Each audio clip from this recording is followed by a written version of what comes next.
इंदौर के माणिक बाग क्षेत्र में बीते दिनों लॉरेंस स्कूल की बस की टक्कर से होटल संचालक दीपक चावला की मौत के मामले में दीपक के परिजन ने कोर्ट में करोड़ों का क्लेम का दावा पेश किया है। खंडेलवाल एसोसिएट्स के राजेश खंडेलवाल ने मीडिया को आज जानकारी दी। शहर के तूने इंदौर थाना क्षेत्र के हाल ही में हुए चर्चित सड़क हादसे के मामले में मृतक के परिजन ने क्लेम के लिए कोर्ट का दरवाजा खटखटाया। इंदौर सत्र न्यायालय परिसर में अधिवक्ता राजेश खंडेलवाल ने बताया कि बीते दिनों दीपक चावला नामक युवक को लॉरेंस स्कूल की बस ने टक्कर मार दी थी। हादसे में दीपक की मौत हो गई थी। घटना में यह सामने आया था कि बस ड्राइवर शराब के नशे में वाहन चला रहा था। घटना के बाद दीपक का परिवार जहां भारी परेशानियों से गुजर रहा है, तो वहीं दीपक की दो छोटी बेटियां भी निराश्रित हो गई हैं। मामले में मृतक दीपक की पत्नी मानवी ने कोर्ट में क्लेम के लिए अधिवक्ता के माध्यम से 4 करोड़ 30 लाख रुपए का प्रकरण क्षतिपूर्ति पूर्ण करने के लिए पेश किया गया है।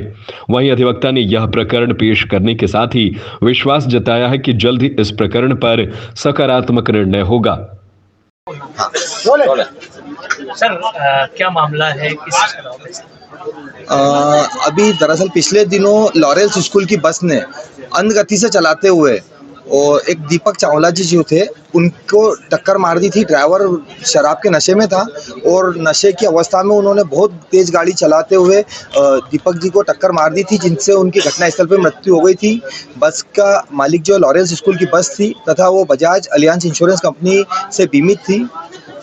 जो मृतक दीपक जी थे उनके परिजनों ने माननीय न्यायालय के समक्ष मेरे माध्यम से क्लेम क्षतिपूर्ति प्रकरण हमने प्रस्तुत किया है। उनके परिवार में उनकी पत्नी, 2 छोटी बेटियां हैं, माता पिता हैं और छोटे ब्रदर ने हमारे माध्यम से प्रकरण प्रस्तुत किया है। जो दीपक जी थे इनकी खुद की स्वयं की होटल के व्यवसायी थे ये, और तंदूरी जायका के नाम से इनकी होटल थी। होटल के संचालन यही करते थे और इनके जाने से परिवार का जो एकमात्र सहारा था वह निराश्रित हो गया है। सभी परिवारजन बेहद घोर आर्थिक क्षतिपूर्ति के दौर से गुजर रहे हैं। तो हमारे द्वारा 4 करोड़ 30 लाख रुपए क्षतिपूर्ति प्राप्त करने के लिए माननीय अधिकरण के समक्ष आज क्षतिपूर्ति क्लेम प्रकरण प्रस्तुत किया गया है। सर, क्या देखते हैं ऐसे मामलों में कितने समय की हियरिंग लगती है और आप किस तरह से मोटे तौर पे मान के चलिए 1 से 1.5 साल का समय लगता है पूरे प्रकरण की हियरिंग में। इस प्रकरण में महत्वपूर्ण चीज़ है कि उनकी दोनों बेटियां हैं जो बहुत ही छोटी हैं, एक 10 साल की, एक 3 साल की बेटी है, और उनके परिवार में दीपक जी के अलावा कोई भी कमाने वाला सदस्य नहीं है।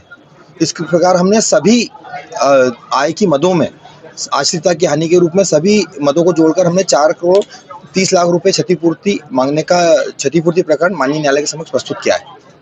आपका नाम? राजेश खंडेलवाल, अधिवक्ता।